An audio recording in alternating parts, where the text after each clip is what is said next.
Pemirsa, Anda kembali bersama kami di Catatan Demokrasi. Tadi kami terpotong di Pak Baihaqi. Pak Baihaqi, seperti yang saya sampaikan di segmen sebelumnya, bahwa tidak kalah pentingnya juga di musim pandemi ini, banyak kemudian mereka yang kehilangan pekerjaannya. Sudah pastilah kalau UMKM kehilangan pekerjaannya, mereka yang tidak bisa bertahan. Kemudian juga para karyawan yang mungkin bekerja di sektor-sektor swasta, perusahaan-perusahaan besar yang kemudian sudah mulai melakukan pengurangan, mulai melakukan PHK, mulai melakukan perumahan, dirumahkan segala macam karyawannya ini. Kondisi seperti ini tentu akan berakibat fatal terhadap, pertama, tingkat kemiskinan kita, kemiskinan baru yang semakin tinggi begitu.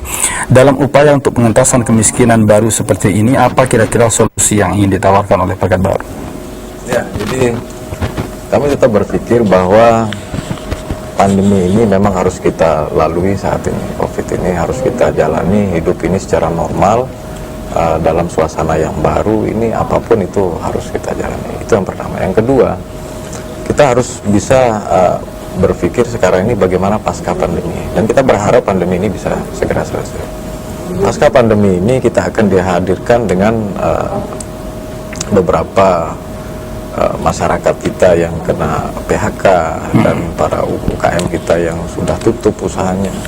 Tetapi sepengetahuan kami, sementara kita melakukan pengecekan di bawah di masyarakat, bahwa sekarang ini sebetulnya mereka masih bisa untuk bisa bertahan, terutama UKM ya.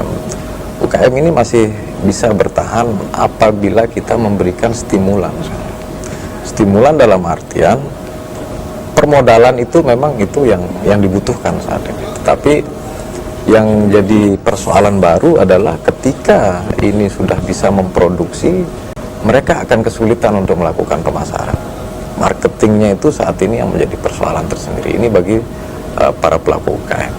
Nah, bagi para pekerja yang sudah kehilangan pekerjaannya atau yang terkena PHK, kami dari Pasangan Baru itu punya program itu ingin menjadikan Mataram ini sebagai kotanya para entrepreneur, para anak-anak muda yang ingin mau berwira swasta, berwirausaha dalam bidang apapun, berbasis potensi yang ada di wilayahnya masing-masing.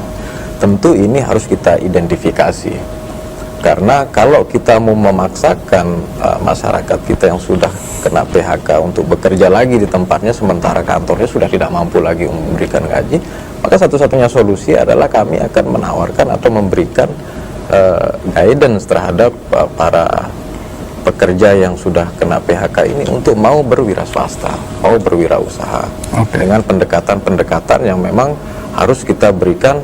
Bagaimana saran dari kita, masukan dari kita untuk kita melakukan pembinaan terhadap mereka berdasarkan skill, kemampuan, dan potensi yang dimiliki. Tentu potensi itu juga ada kaitannya dengan karakter wilayah atau masyarakat yang ada di beberapa wilayah. Kawasan yang mempunyai, misalnya ada satu kawasan yang memang di sana itu masyarakatnya secara keseluruhan mempunyai ekonomi kreatif yang sangat luar biasa. Nah, itu bisa kita akomodir semuanya sehingga kita bisa melakukan polarisasi terhadap beberapa wilayah atau kawasan yang mau kita angkat potensinya itu, dan disinilah bisa kita masukkan teman-teman atau para pekerja yang kena PHK itu untuk bisa berwira swasta bersama-sama dengan melakukan treatment-treatment yang tadi saya sudah sampaikan, bagaimana kita memberikan pembinaan dari sisi perencanaannya, pengawasannya, dan pemasaran, marketingnya yang tidak kalah penting yang harus kita berikan kepada mereka, sehingga solusi bagi para pekerja yang terkena PHK ini, kami menawarkan program bahwa untuk ke depan Mataram ini harus bisa menghadirkan pengusaha baru yang ada di kota Mataram ini, lebih-lebih kepada para anak muda, kaum milenial ataupun mahasiswa yang baru lulus daripada kuliahnya itu, supaya mau merubah mindsetnya. Di beberapa tempat, karena kita melihat ini untuk menjadi seorang wirausaha itu kadang-kadang itu menjadi pilihan terakhir. Nah, sekarang ini bagaimana kita bisa atau mau mengajak masyarakat kita, lebih-lebih kepada anak muda kita, untuk menjadikan wirausaha itu sebagai pilihan utama. Karena kenapa saya mengatakan demikian? Karena saya juga salah satu daripada pelaku wirausaha itu. Sehingga karena memang artinya sudah ada pengalaman lah untuk betul mengajak masyarakat milenial atau anak-anak Dari muda di sebelum Kota Mataram? saya mengikuti proses politik ini, selalu saya membicarakan isu-isu tentang wirausaha di berbagai tempat.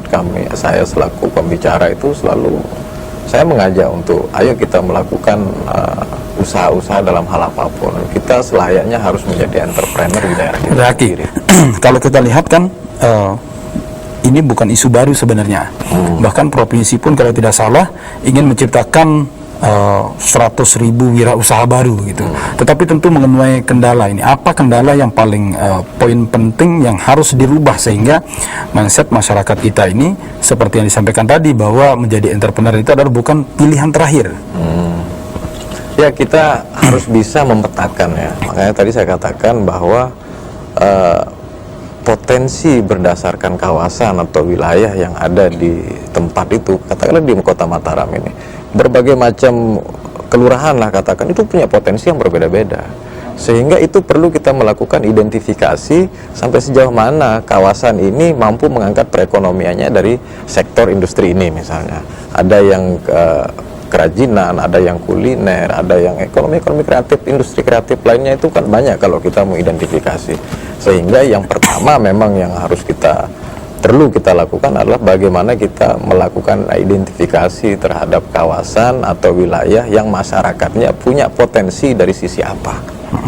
Nah ini ya yang paling penting begitu. Penting kalau ini karena kita tidak bisa juga asal comot, ayo berusaha, kamu ini usaha ini modalnya, tidak bisa, itu tidak akan bisa berhasil, kecil kemungkinan untuk berhasil. Karena apa? Mereka punya fashion sendiri, punya kemampuan sendiri, punya gaya sendiri, dan kita hanya mengikuti gitu kan. Gitu. Kita tidak bisa memaksakan bahwa mereka punya fashion A, tetapi kita paksa untuk berwira swasta di sektor B misalnya, dan itu tidak akan bisa jalan. Artinya identifikasi terlebih awal begitu untuk menteri-menteri mereka. Betul. Saya ingin ke Bunda Seli. Bunda, seperti yang disampaikan tadi bahwa salah satu persoalan selain UMKM juga banyak karyawan-karyawan yang kena PHK di musim pandemi ini. Langkah konkret yang ingin dilakukan oleh Bunda Seli sendiri ke depan atau menawarkan program sehingga mereka bisa meyakini bahwa program ini layak untuk mereka ikuti begitu. Ya, terima kasih. Kaitan dengan banyaknya PHK dan yang dirumahkan juga. Sebetulnya kita pemerintah itu harus hadir di tengah-tengah pandemi ini. Pandemi itu nggak tahu kapan berakhirnya ya, tapi paling tidak kita tidak usah takut, tapi waspada itu penting. Boleh berusaha, kan sektor perdagangan semua sudah dibuka, ya, sudah dibuka, boleh, yang penting menjaga protokol kesehatan, kan itu yang kita tetap waspada. Kaitan dengan pemerintah harus hadir, seharusnya pemerintah bisa bersinergi dengan para pengusaha, juga dengan stakeholder yang ada, atau asosiasi lainnya lah. Ya, bagaimana memberikan relaksasi pajak retribusi kepada pengusaha kita sebagai bentuk stimulusnya. Jadi hubungannya dengan perbankan, pengusaha itu antara lain semua pasti menggunakan modal asing kan. Nah oleh karena itu ada relaksasi pajak, ada juga untuk perbankan, di perpajakan juga. Nah itu harus dibantu mereka. Selama ini kan dilepas saja, ya. Selama ini dilepas, akhirnya PHK. Padahal kita lihat hotel-hotel banyak sekali di Kota Mataram, mereka tidak bisa menghasilkan, ya, karena mereka sudah bergeliat dengan operasional mereka tinggi. Iya, nah salah itu satu caranya PHK kita karyawan. pemerintah harusnya membicarakan kepada perpajakan, berbicara dengan perbankan, misalnya diberikan grace period kepada mereka, karena di pandemi bukan maunya mereka, ya, tapi jangan dilepas. Oleh karena itulah tugas kita di pemerintahan, ya. Nah kalau sekarang yang masalah PHK yang sudah terjadi, saya lihat itu karena kalau pariwisata yang kita tonjolkan hanya 9 kilo pantai yang kita miliki. Saya ingin bagaimana ketahanan pangan itu sebagai ketahanan keluarga kita, ya. Ketahanan pangan itu nomor 1. Nah, jadi sekarang dengan ultramikro yang juga sudah tumbang, sekolah-sekolah ditutup, dagang cilok juga kan itu termasuk ultramikro, ya. Jadi bukan karyawan yang ada di perusahaan saja, ultramikro ini juga sudah habis semua. Mereka kemana? Tidak mendapatkan bantuan apa-apa, ya. Yang pedagang-pedagang di sekolah kan tutup sekolah selama ini, ya. Nah oleh karena itu ketahanan pangan itu yang kita nomor 1 kan. Apa bentuk konkret ketahanan pangan kami yang bisa sudah memberikan distimulus oleh pemerintah? kami sudah memberikan pelatihan-pelatihan kepada urban farming. Ke perkotaan ini kan tidak punya lahan, alih fungsi lahannya terlalu tinggi, justru beton sama konsekuensi kota lah. Konsekuensi kota. Iya, oleh karena itu yang kita harap petani perkotaan tidak mencangkul. Nah, itulah yang kita siapkan dengan tanaman hidroponik, aquaponik. Ya, ternyata itu menghasilkan bagus. Kami sudah memberikan contoh di Desa Cermen. Mereka karang tarunanya sudah bisa menghasilkan sendiri. Ya, itu dijual ke pasar modern. Ya, yang tanaman seperti seledri, pokcai. Artinya meskipun tidak memiliki lahan yang luas, sebenarnya masih bisa memanfaatkan karangan yang ada. Gitu. Nah, limbah-limbah juga bisa digunakan seperti tempat minyak goreng, itu bisa dipakai sebagai potnya. Tidak perlu biaya itu. Dan diberikan bibit sedikit. Nah, ketahanan pangan kita kan punya dinas ketahanan pangan, berikan bibit gratis kepada masyarakat. Ya, dan itu bisa jadi bagaimana ruang di Kota Mataram itu jadi sejuk. Ya, nah itu bisa dijual dengan apa? Online, karena sudah ada startup juga di sini di Kota Mataram. Bisa dijual dengan online, nah itu banyak sekali peminatnya. Nah, kita lihat jual kebab aja pakai selada, nasi goreng pakai selada, semua pakai selada. Toko modern membutuhkan satu hari berapa? Banyak selada yang dibutuhkan. Kadang-kadang kan itu yang menjadi persoalan juga, Bunda, bahwa susahnya produk lokal itu masuk ke gerai-gerai modern ini. Tidak, justru mereka minta kalau ada tanaman selada, tanaman pokca, seledri, mereka minta.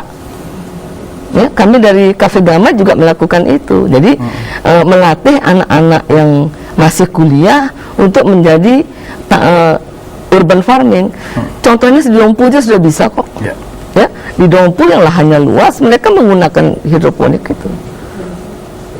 Nah, kami ingin nanti kalau jadi, salah jadi, ampenan itu semua dengan hidroponik.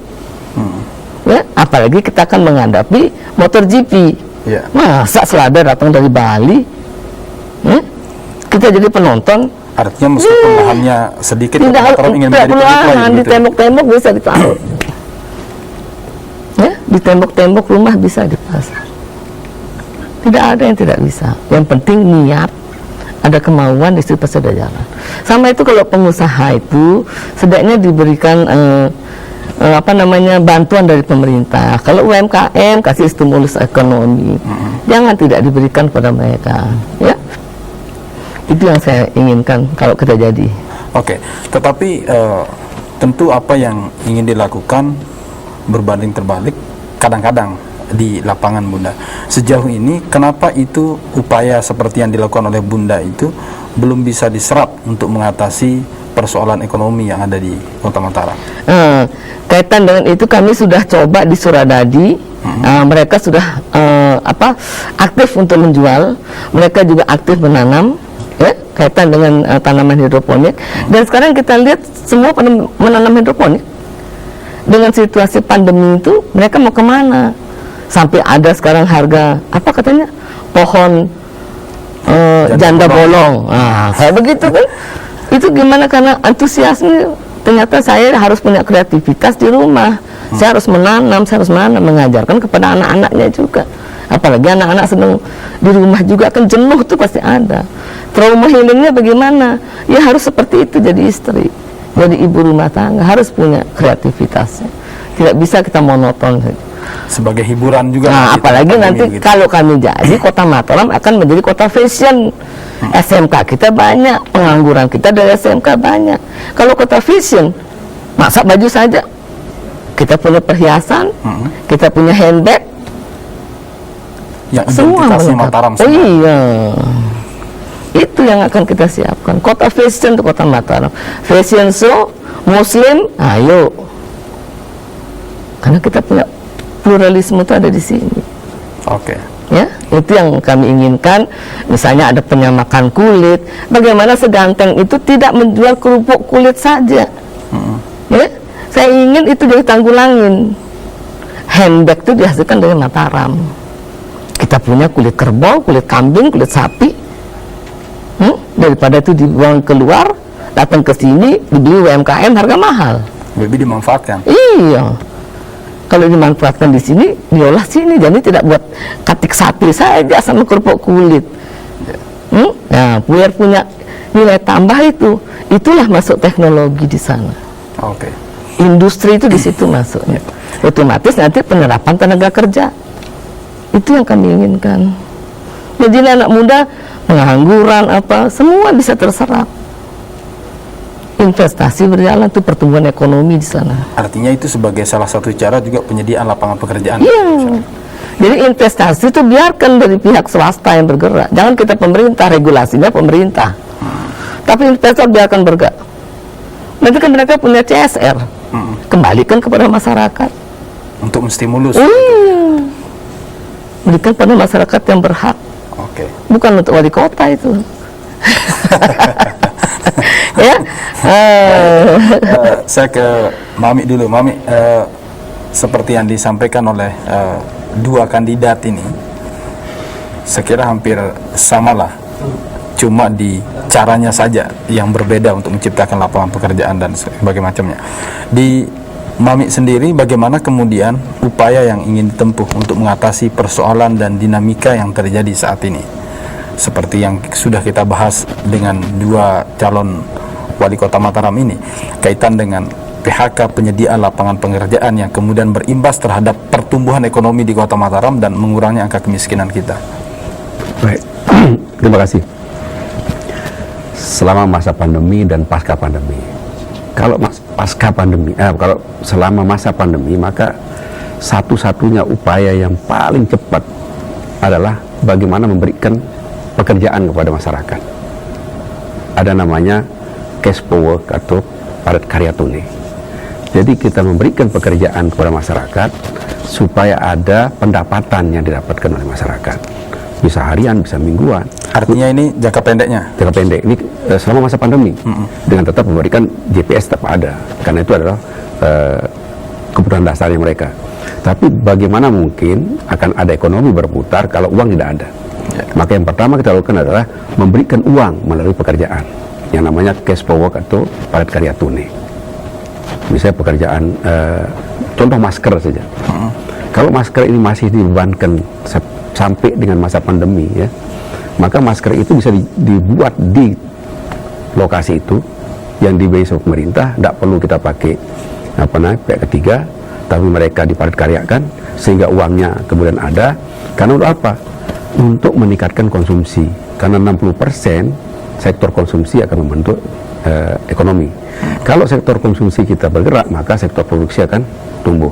Kalau sektor produksi tumbuh, maka perekonomian kita akan bergerak. Maka pertumbuhan ekonomi kita akan meningkat. Itu selama masa pandemi. Dan tanpa mengurangi JPS yang sudah ada, yang harus dilanjutkan. Sampai kapan pandemi ini berakhir? Karena kita tahu bahwa selama masa pandemi, kebiasaan-kebiasaan ini masih belum boleh. Kalau tadi Bu Daseli mengkritik masalah GPS itu, yang menerima adalah pihak ketiga yang sudah besar-besar, tidak melibatkan UMKM kita. Mami sendiri akan melakukan hal yang sama atau ada yang berbeda? Dua hal yang harus diperhatikan. Pertama, yang menerima, ya. Yang menerima JPS ini adalah di database itu, basis data terpadu. Tentu ini akan kita menjadi concern utama, bahwa siapa penerima sekarang ini di BDD itu. Ini kan menjadi kritik dari masyarakat yang merasa bahwa mereka yang kaya menerima, kami yang tidak punya tidak menerima. Sebenarnya ini data 2012 yang disempurnakan 2018 dan sekarang harus disempurnakan lagi. Kemudian yang kedua, ada namanya bela beli. Kita bisa membeli hasil dari UMKM yang akan diberikan bantuan dalam bentuk paket-paket tadi. Paket PKH, paket CPS, dan seterusnya. Lebih mahal sedikit tidak apa-apa. Yang penting UMKM kita bisa tumbuh. Ini adalah satu keberpihakan kita kepada UMKM. Misalnya contoh, minyak kelapa. Kalau itu akan diberikan dalam bentuk JPS, mungkin kita pakai minyak kelapa yang diproduksi lokal. Mahal, memang lebih mahal, karena memang lokalan gitu kan. Tapi kalau mahal itu untuk dinikmati oleh UMKM, dinikmati oleh masyarakat, tidak ada masalah. Tidak usah kita takut sebagai pemerintah untuk mengambil keputusan terhadap hal yang begini. Ya, produk-produk lokal ini sedapat mungkin bagaimana caranya supaya menjadi keunggulan kita yang akan kita berikan dalam paket. Misalnya masker sekarang, ya, masker ini salah satu bagian dari paket PKH atau JPS. Diwajibkan yang membeli paket PKH ini, pihak ketiganya membeli masker dari Warga produk sendiri. setempat, kan? Kalau ini terjadi, saya pikir UMKM kita akan tumbuh. Nah, bagaimana dengan pasca pandemi? Sudah disampaikan baik Pak Bayhaki maupun Bunda Syahik tadi, kalau kami ada semacam UKM berdaya, atau tadi saya sudah sebutkan fungsi dari Creative Hub ini ada 4: memberikan informasi, kemudian menyalurkan produksi atau membantu untuk fasilitasi ada pasarnya, kemudian meningkatkan keterampilan dan entrepreneur untuk memberikan bagaimana mereka menjadi swasta yang betul-betul kuat dengan modal. Nah, ini adalah rangkaian-rangkaian yang kami akan lakukan sehingga karyawan-karyawati yang sekarang nganggur, gitu kan? Ada 2 cara: melanjutkan pekerjaan yang sudah ada, atau dialihkan pekerjaan atau move on dengan pekerjaan baru. Nah, terhadap mereka pekerjaan yang ingin bekerja baru, maka yang dilakukan adalah bisa meningkatkan life skill-nya atau mendapat informasi dari Creative Hub tadi. Di sana akan tersedia apa saja informasi-informasi pusat kerja yang bisa dilakukan sehingga mereka bisa tersalurkan. Dan sebagai pemerintah akan hadir ketika mereka membutuhkan sarana prasarananya, apakah itu modal, apakah itu alat, apakah skill, misalnya internet sekarang.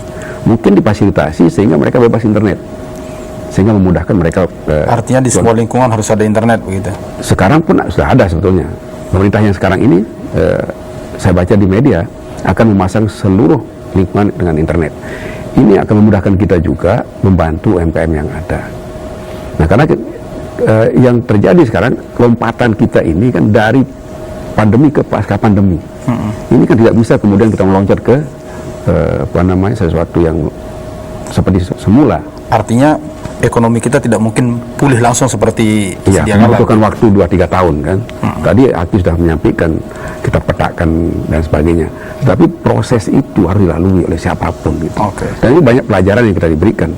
Mungkin kalau sekarang sebelumnya kebiasaan orang belanja dengan tidak teratur ya, Konvensional. mungkin besok akan berpikir harus ada saving, karena mereka setiap saat terancam dengan PHK ya. Kemudian mereka juga tidak punya penghasilan dan sebagainya. Jadi seperti itu. Arti itu hikmahnya lah. Iya. Oke, nanti di segmen terakhir kita akan minta closing statement dari bapak-bapak dan ibu terkait dengan bagaimana kemudian menjaga harmonisasi antara masing-masing pasangan calon sehingga tidak terjadi gesekan-gesekan di tengah masyarakat kita, terutama di Kota Mataram. Mirsa, kami akan kembali sejenak pariwara berikut ini.